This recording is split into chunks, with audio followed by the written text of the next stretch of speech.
Gusto ko lang kumain. So, ito ang aking mangga dalawa. So, may... Ano, guys? Pag may kain ito. Mangga pa yan, be.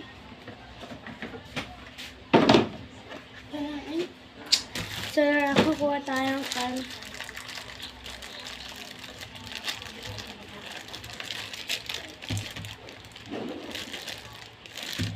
Kadagsa.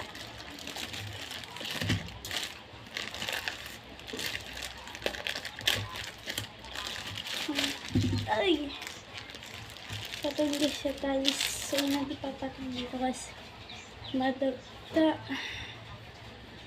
Madagtaan yun. So, wait lang be. Be.